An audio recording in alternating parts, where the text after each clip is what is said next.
Euzu billahi mineşşeytanirracim. Bismillahirrahmanirrahim. Elhamdülillahi rabbil alamin. Ves salatu vesselamu ala Resulü seyyidina Muhammedin ve ala alihi ve ashabihi ecmaîn. Selamun aleyküm ve rahmetullahi ve berekatuhu. Hemmelerimizge Allah subhanahu teala selamları, rahmetler hem bereketleri olsun. Allah Teala hayırlı günler, hayırlı turmuşlar nasip etsin. Sağlık, selametlik, iman baylığı versin.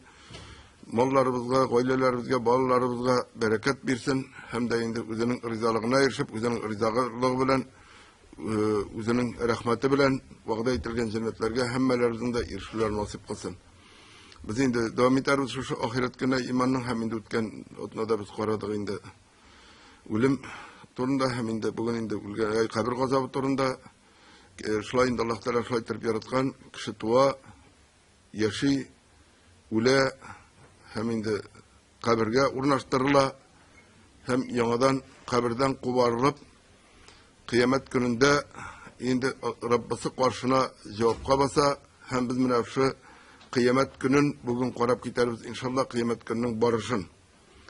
Allah subhanahu teala Kur'an-ı Kerim'de ayta "Euzu billahi mineşşeytanirracim. Vettaqu yevmen la teczi nefsun gan nefsin şey'en ve la yuqbalu minha şefâgatu ve la yu'khadu minha gadlu ve la hum yunsarun." Hem korkağız kıyamet gününden yardım italmaz ul günde hiçbir zat ikinci zatka bir iş bilende. Ul günde şefaat itu kabul itilmez hem gazaptan kurtulu için hiç nerse alınmaz.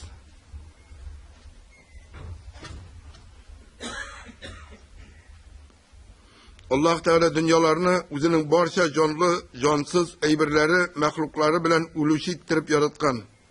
Barça nerse ule. Ama bir nersede ölüp yukka çıkmay. Eden balası da ule, ama kupmedir vakit ötkenden soň yanadan tirgizile, hem dünyalıktaki her gameller için cevap birge Rabbisi karşına basa. Bu gün kıyamet günü dibatala, hem bu gün bulaşak. Onun buluğuna biz iman kitirebiz. Ul gün turunda Allah eden balasın türlü isimler bilen eytip kisete korkata, çünkü her bir isimnin İçinde sır var, her bir isimnin mağnası var. Mesela kıyamet günü, hasret günü, ukunu günü, hisap günü, korkunu günü, mezhara günü, hem başkalar. Kıyamet günü şu isimler bilen otala. Ul günün yakınlığı turunda kisetip Allah Teala ayta İnnehum yaravnahu ba'ide ve narahu qaribe. Ul kafirler kıyametini yırak yaki bulmaz deyip uylular. Ama biz ul kıyametinin vakık buluğun bik yakın kurebiz. Eden balasına kıyamet turunda uylarga fikir yürtürge kirek. Ul günün kiluğu surga ruh bilen bulaşak. Sur deyip İsrafil feriştege tutturulgan, nurdan bulgan mügüzge eytile. Allah subhanahu teala eyte. وَنُفِخَ فِي السُّورِ فَصَعِقَ مَنْ فِي السَّمَاوَاتِ وَمَنْ فِي الْأَرْضِ إِلَّا مَنْ شَاءَ اللَّهُ ثُمَّ نُفِخَ فِيهِ أُخْرَى فَإِذَا هُمْ قِيَامٌ يَنْظُرُونَ. Eğer birinci surga örülse, cirde ve kuklerde bulgan her can iyesi üler, yaki huşsuz bulur. Meğer Allah dilegen zatlar ölmezler. Sonra ikinci mertebe örülgeç, hemme kişiler kabirlerine çıkıp, bizge hazır ni bula indi deyip basıp dururlar. Ul günü tasvirlap Allah Teala Hac suresinin birinci ikinci ayetlerinde ayta, يا أيها الناس اتقوا ربكم إن زلزلة الساعة شيء عظيم يوم ترونها تذهل كل مرضعة عما أرضعت وتضع كل ذات حمل حملها وترى الناس سكارى وما هم بسكارى ولكن عذاب الله شديد. Allah subhanahu teala İyi kişiler Rabbinizden korkağız, ona günahlı buludan saklanığız. Dürüstlükte kıyamet zelzelesi uluq korkunç iştir. Ol gününü kurgan her imizüçi hatın, imize tırgan balasını unutur. Ve her yüklü hatın yükün vakitsiz düşürür. Ve ol günde kişilerini isirik görürsün. Olar hamir içip isirik tugul, lakin Allah gazabı katıdır, korkup vakıllar kiter. Şulay kıyamet günü hallerin tasvirlap Allah Teala Gabasa suresinin 34. 37. ayetlerinde ayta يوم يفر المرء من أخيه وأمه وأبيه وصاحبته وبنيه لكل امرئ منهم يومئذ شأن يغنيه. Ol kunda kişi koşar kardeşlerinden, hem anasından ve atasından, hem hatınından ve balalarından koşar. Onlardan her kişi için vardır kıyamet gününde onu meşgul iterlik işler. Ebu Hureyre radıyallahu anh'den rivayet kılınan Resulullah sallallahu aleyhi ve sellem aytti. Kıyamet gününü kişiler 3 türküm bulup kubarılırlar. Bir türküm ceyevli, ikinci türküm otlangan halde, üçüncü türküm yüzleri bilen. Soradılar, ya Resulullah, niçik olar yüzleri bilen yürürler? Peygamberimiz sallallahu aleyhi ve sellem aytti. Kim olarını ayaklar bilen yürü turgan iken, olarını yüzleri bilen de yürü turgan iter. Hem olar her tümgek hem çenişki oşa üterler. Bu kişinin dünyalıkta bulgan günahlarına korap şulaytırıp kubarlaşaklar. Kıyametinin barlık koyga hem avruqların kişirgende, kişiler jıyılıp turgan urunga köknün türlü yağından ferişteler düşecekler. Eret bulup tizirip kişilerge uzak itip korap turup sorovlar bileşekler. Kişiler gamellerinin Allah Teala'ga hem kişilerge görünmevlerini dilerler. Sorov birir aldından gariş nuru balkayacak. Allah Teala ayta ve eşrakatil ardu bi nuri rabbiha. Hüküm gününde Rabbasının nuru bilen mahşer yeri yokturur. Her bir kişiye üzerine cevap birge turu kileşek. Ul Allah ondan gına suru edip uylayacak, kurkaşak. Allah Teala sorov olunu peygamberlerden başlayacak. Allah Teala ayta يوم يجمع الله الرسل فيقول ماذا أجبتم قالوا لا علم لنا إنك أنت علام الغيوب. Kıyamet gününde Allah Resullerini diğer ümmetlerin hüküm iter için Allah onlardan sorar. Sizin Allah hükümlerin iriştirüğünü ümmetleriniz niçin kabul ettiler? Deyip Resuller eytirler. Biz onlarını halim bilmeyiz, bizde gayipni bile turgan bilim yok. Rabbimiz elbette sen bütün yaşın işlerini bilişsin deyip. Ol gün şunday ağır bulaşak, hatta peygamberlerinin de korkularından zihinleri şuvalaşak. Kişiler onlarga şefaat surap baracaklar. Onlar şefaat ite olmayacaklar. Kilgen kişilerge üzerinde halleri ağır ikenliklerini anlatacaklar. Şefaat indi barazanlıkları yerden surap baracaklar indi. Yerden sorap, onların yoklavlarını sorap baracaklar. Ama indi yoklav indi peygamberler aytacaklar indi üzerinde halleri ağır ikenliklerin. Peygamberimiz sallallahu aleyhi ve sellem aytti. Bu günde kişiler tuktagan halde 40 yıl gözlerin kökke okaytırlar. Oşamazlar hem içmezler. Onlar cümlesinden tiri ayağına erişken kişiler bulur. Onlar cümlesinden ul tir iki batırına erişken kişi bulur. Onlar cümlesinden tiri kursağına erişken kişi bulur. Onlar cümlesinden kütüp turunun uzunluğu sebeple tiri avuzuna jitken kişi bulur. Bundan sonra ferişteler gariş tiresini şulgagan halde dururlar. Allah Teala kışkırışıga buyurur hem ol kışkırışı kışkırır. Falan ulu falan koyda deyip. Kişiler küterilirler. Yani kişiler boşların bu tavuşka küterirler. İsmi otalgan kişi bu tuktagan jirden çıkar. Şu vakitte barça kalemlerin terbiye etişi Allah'ın aldında durur. Eytilir, zulüm kılınuşlar koyda. Yani bir kişi çakırıp çıkarla, dünyalıkta ol kimge korata, noşarlık işlegen bula, zulüm kılgan bula, şu zulüm kılınuşu getirirler. Bunun karşına. İriler birem çakırırlar. Ul kişinin izgilerinden alınır hem cebir kılıngan kişisine verir. Yani bu dünyada kimge de bulsa, eşeklik işlese, zulüm kılsa, şu falan ulu koyda deyip çakırıp getirilen kişinin yoksulukları, izgilikleri oluna hem ul rencitken kişiye biriyle, onlardan alıp onlarga biriyle. Hem indi bu günde altın tenkede, gümüş tenkede bulmaz. Meğer izgiliklerinden alınır, yavuzluklarından koytarılır. Ul kişinin izgiliklerinden bir de doyum bulurlar. Cebir kılınışçıların yavuzluklarından alınır, hem zulüm kılınışçılarga koytarılıp verilir. Yani izgilikler alına, olup birgine kişi gelmeyi. Kimge küsetken bütünüsü birem çakırla, bütünüsüne verirler, hem bu kişinin izgilikleri bitse, zulüm kılıngan kişi, rencitilgen kişinin yavuzlukları alınıp, günahları alınıp mağarga birleşecek. Hem indi eğer de izgilikleri bitse, şu işler bitkenden sonra ul kişiye eğitilir. Haviye isimli onana, yani cehennemge koy.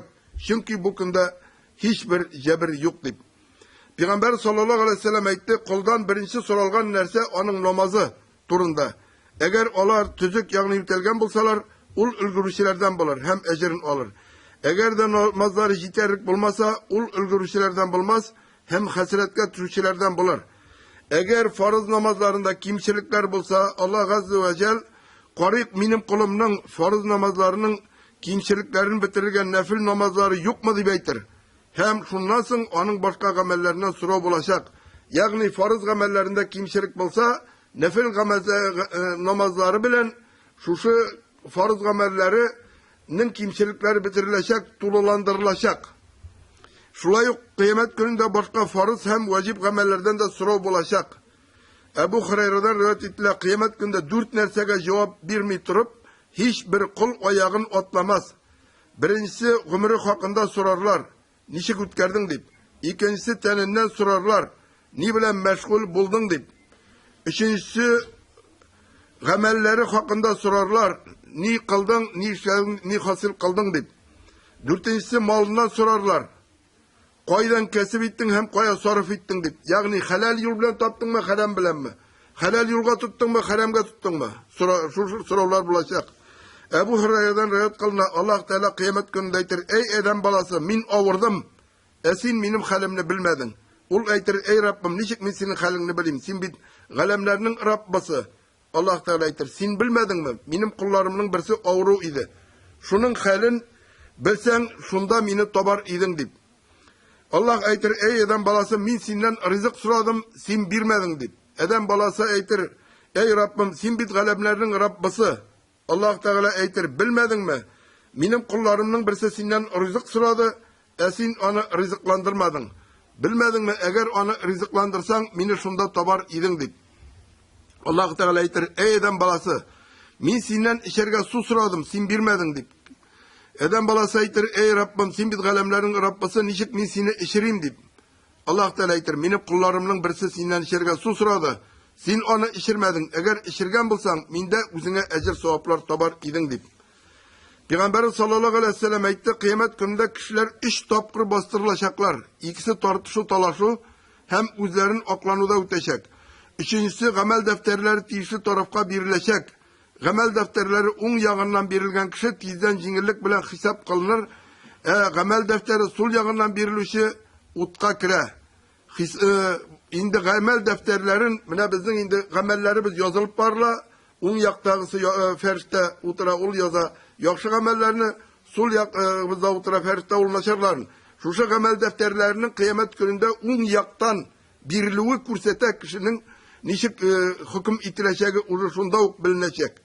Hem hesap kılıngandan sonra gamellerini ulçev bulacak, kıyamet gününde fakat gamellerine ulçenecek.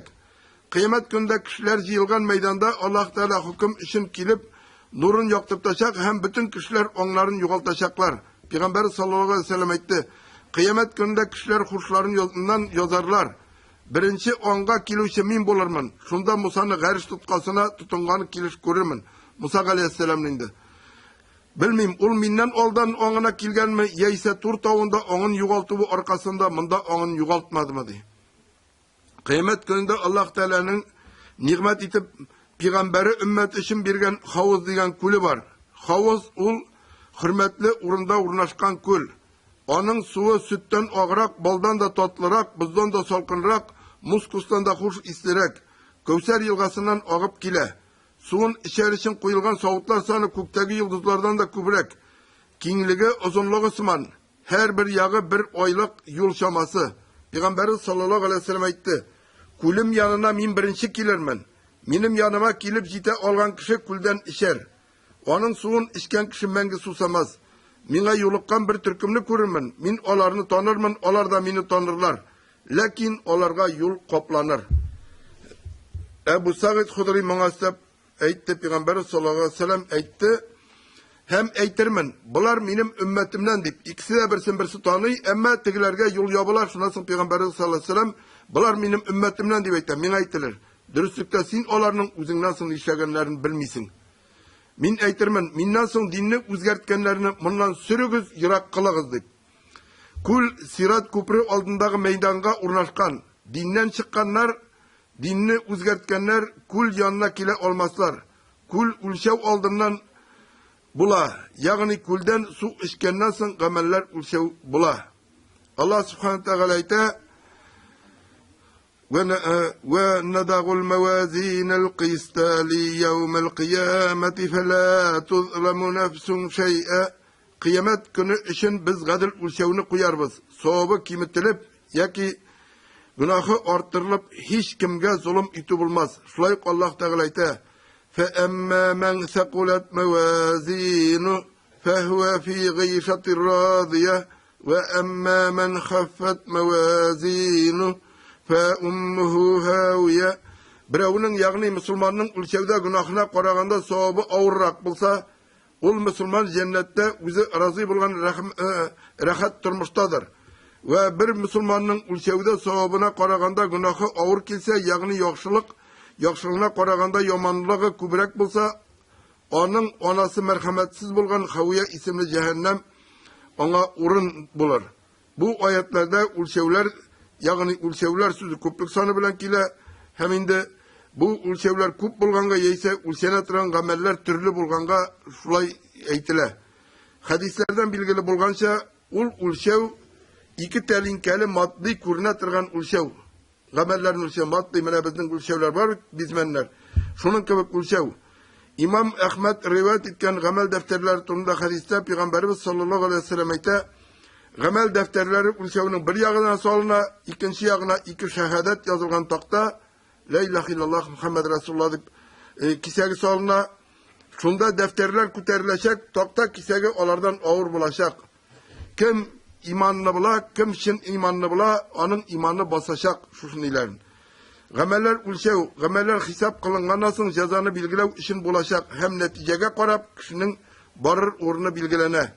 Peygamberimiz sallallahu aleyhi ve sellem'nin hadislerinde kayber gamellerini bilgili bir ağırlıkka iye bulaşaklar turunda aytile. Ebu Melik Eşgari'den rivayet kılına Peygamberimiz sallallahu aleyhi ve sellem aytken Et-tuhuru şetrul imani velhamdülillahi temla'ul mizani. Taharet imanın yartısı elhamdülillah diyen söz ulşevini tuturup bitire. Peygamber sallallahu aleyhi ve sellem ikinci bir hadisinde ayta kelimetani hafifetani galal lisani sakiletani fil mizani habibetani iler rahmani subhanallahil gazim subhanallahi bihamdihi. Kişilerge eytirge jingil rahimli Allah'a süykümlü bulgan iki söz var. Kıyamet gündalar ikisi de ulşevde ağır bulurlar. Subhanallahil gazim subhanallahi ve bihamdihi diyen sözler. Gameller mağnavi eybir bulularına qaramasdan maddi ulşevlerge solunacaklar. Çünkü Allah Teala özünün tilegi bilen mağnavi eybirini maddi eybirge eylendire ola. Hatta bizim gameller indalar maddi bulmasalar da ama kıyamet gününde onlar maddiga eylenip ulşenecekler. Kişiler mahşer meydanından gidip Sirat Köprü altında bulgan qarangılıkka gelirler. Sirat ol cehennem üstünden suzulgan. Kılıçtay utken köpür. Peygamberimiz sallallahu aleyhi ve sellem'den bir vakit bu jir, büten jir hem kuklerge oluşturulgan gününü kişiler koyda bulurlar deyip soragan ulayken Sirat aldındaki qarangılıkta. Şul orunda münafiklar müminlerden ayrılacaklar. Münafiklar ortaya gidip müminler olga çıkacaklar. Oralarına kuyulacak. Ul günü her kişiye işine qarata nur birilecek. Koy birevlerge tav kadar nur, kimgedir ağaç kadar nur, kimnindir ayağının boş barmağı üstündagına nur bulur. Ayağının boş barmağı üstündagına nur bulgan bir süner bir yanar. Yansa kişi ayağının olga atlar, sünse basıp durur. Bundan sonra kişiler Sirat Köprünün uza başlarlar. Koy birleri yıldız atılgan tizlik bilen çıkar, koy birleri jil tizligi bilen kimdir yugurip çıkar. Ahırdan ayağının baş barmağı üstünde gına bulgan kişi üteşek. Ol bir kolun ekrinlep köşerir, hem ikincisi bilen yapışır. Bir ayağın köşerir, hem ikincisi bilen basar. Yanlarına ut diyer. Köprünü ütkenden sonra barısı da Allah Teala'ga maktavlar eyteşekler. Peygamberimiz sallallahu aleyhi ve sellem etken dürüstlükte müminler Sirat köprünün çıkkandan soň cennet bilen cehennem arasında bulgan köprüde jylaşaklar. Hem dünyada bir-birisini rencitkenler gafu itişecekler. İndi şistarynyp günahlardan ornup bitkenden soň olarga cennetke kirge ruhsat berilir. Ulemning simiz teke suretinde kirtilip cennet bilen cehennem arasında suyuluğu fani dünyanın bütün anlata. Onlar indi biz aklımız bilen fikirde yurta almay turgan mengilik başlanacak. Kimdir mengi cennetke erişecek, kimdir mengilik cehennemge erişecek. Yani cennetke kirersi kişi cennetke kirip bitkeş, cehennemge kirersi kişi cehennemge kirip bitkeş. Ulem kitirile şuşu iki araga hem indi anda suyula simiz teke kıyafetinde kitirilip suyula. Hem indi şuşu suyulgandan soň yanadan bütün ulem bulmay. Mengilik bula. Mengilik cennet biz tilimiz bilen anlata almay turgan kilese emine kilesini ileride qarabız. Mengilik cehennem. Şulay bizde söylep anlata almay turgan hatta bular ikisi turunda biz fikirli de almayız. Birisinin ne kadar rahat ikenin, birisinin ne kadar yaman ikenligin. Kıyamet günde şefaat bulacak, yani yoklaw bulacak. Qaybir kişiler şefaatke layık bulacaklar. Şefaatning birinci türü bula. Şefaatning birinci türü, şefaatning eng büyüğü ul Peygamberimiz aleyhisselamga xos. Kıyamet gününün ağırlığına hem korkunçuna tüze olmayan kişiler şefaat itülerini utanıp peygamberlerge müracaat iterler. Adam aleyhisselamdan alıp Muhammed aleyhisselamga kadar bulgan her bir peygamberge kileler. Her bir peygamberge özünün ümmeti şefaat sorap kile. Lakin her peygamber özünün günahısını iske düşürüp başka peygamberlerge jibere. Ahırda Muhammed aleyhisselamga jiteler. Peygamberimiz sallallahu aleyhi ve sellem karşı yanına barıp secde kılıp şefaat soruy. Hem Allah Teala Muhammed aleyhisselamga soragan biri. Allah özü hüküm iter için rahim ite. Kişiler yaxşılıkları hem yamanlıkları bir tiyiz bulan kişiler için cennetke kirtilürlerini sorap şefaat itile. Cehennemge kirüleri bilgili bulgan kişilerini onda kirtmevun sorap onda şefaatte bula. İşlerine karata cennetin bilgili katına kirtilgen kişinin üstünlük katka kirtilüğün soravı. Cennette bir katkına tugul. Hem indi birinci katka kirgen kişi yaysa ikinci, üçüncü üzerinden sonra katka kirtilüğün sorap şefaat kıla. Hem indi qaybir kişilerinin hesapsızlığına cennetke kirtilürlerin soravı. Uqaşa İbn-i Muhsin hadisi bana delil Muhammed aleyhisselam Uqaşa'nın hesapsız cennetke kirüsü 70.000 kişi arasında buluğun sorap dua kıldı.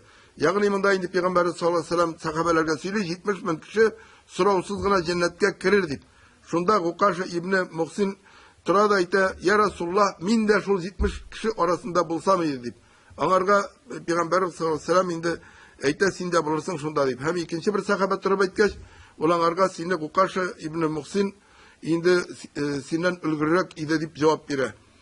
Şuluk Kur'an yatlavışı kişinin öz gailesine bulgan şefaati Peygamberimiz sallallahu aleyhi ve sellem ayta kim Kur'an'ı okuy hem onu yatlı şulay helalni helal deyip haramni haram deyip sanıy ul Allah Teala tarafından cennetke kirtilir. Hem onlardan uz gailesinden cehennemge duşar itilgen un kişiye şefaati kabul bulunur.